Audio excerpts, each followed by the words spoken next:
I mean, I know you when you're a regular, and I was picking you off in the scout team practice. I mean, it took a while. I mean, it isn't like 2001. You look at him, it's like, bam. I mean, wow. See, guys, he wasn't this great player, man. This is all manufactured. I mean, we all sort of grew together, developed together. I think Bill Belichick as a head coach, certain. How does someone that's the best player to ever play the sport not just be great right away? Like, come on. It's because a lot of things went his way. That's all it was. Players like myself and Lawyer Malloy and Willie all growing, bringing in guys like Pfeiffer and Vrabel, the combination of veterans and young players. It all sort of came together at the same time. 2003, we had to let us. The way Brewski was like, we shocked the world. Like, that seemed like fake. It didn't seem genuine. Like, we're onto something here, and this guy's going to be pretty good. I mean, the '03 Super Bowl and him just taking over and being a quarterback, you're just, whoa. I mean, guys are just screaming wide open. Like, look at Branch. He's literally in the end zone in the Super Bowl, wide effing open. No one around him for 5 yards. Biggest game, the biggest stage, and he's making it happen.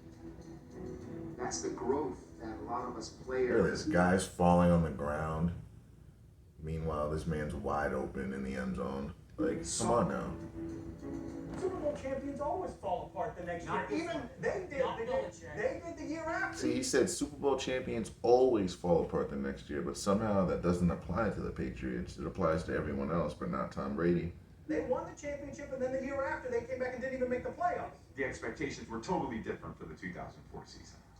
We had won 15 straight games. So it wasn't like this was a fluke anymore.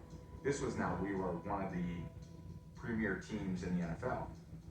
To get 2 in 3 years, I guess, I mean, it motivates to get the 50 for I remember talking to Roman Pfeiffer, a great linebacker of ours, one of my favorite teammates of all time. Fife says to me, Groove, if we win again, I mean, it'll be back-to-back, it'll be 3 out of 4, we'll be a dynasty.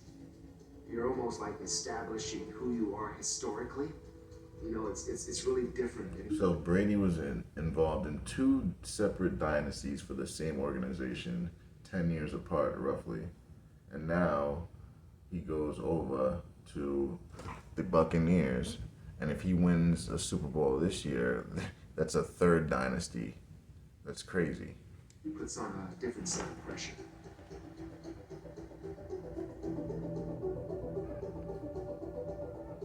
There's no year I would say that's a continuation of another year, but in some ways, 2004 and 2003 were very similar.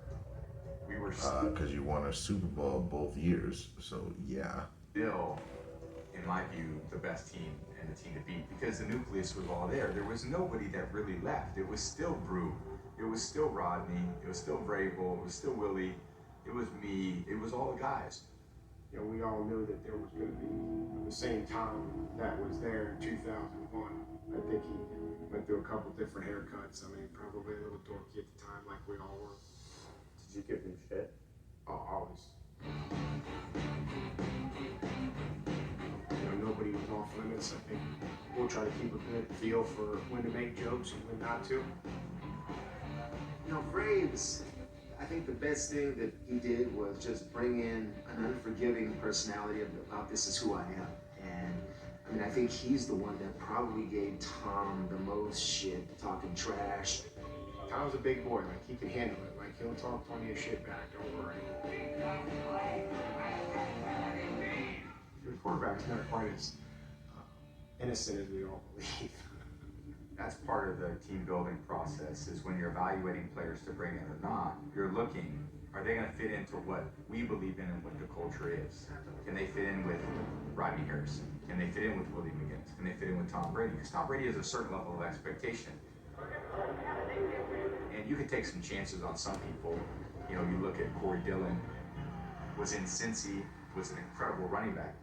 I'm looking for a new home. I mean, if it was up to me, this is my final game at Paul Brown Stadium, and that's where I'm going to leave it. I'm not trying to be the bad apple. I'm not trying to, be disgruntled. When you don't know somebody and you never talk to them, you're only avenue to them and their personalities. What you see maybe in the media. If Corey Dillon can check his attitude at the locker room door, which I think Belichick will see too, if Tom Brady stays healthy, I could see 16-0. Check it out. We recognized his talent, but also his willingness to win and put the team first, even though it didn't seem like that from the outside. And we all embraced people who could make our jobs easier. And I think part of our culture was that nobody was bigger than the team. When other teams see that, I think that instills some fear in them.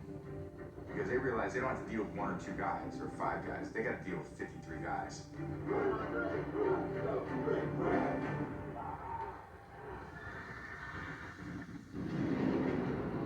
We felt like we had it figured out, and we knew how to balance one game at a time, blah, blah, blah, along with we're the best that there is. Being able to have those 2 type of mentalities and still know when to bring them out. Okay, in front of the media, this is what Belichick wants. The NFL in this day and age, with the movement of players, and I think we've been able to keep a core group of players here. But then within ourselves and the way we play on the field, it's about domination. I mean, nobody can beat us, and then having that attitude. It's a delicate balance, but the expectation was to win every game because we knew we could.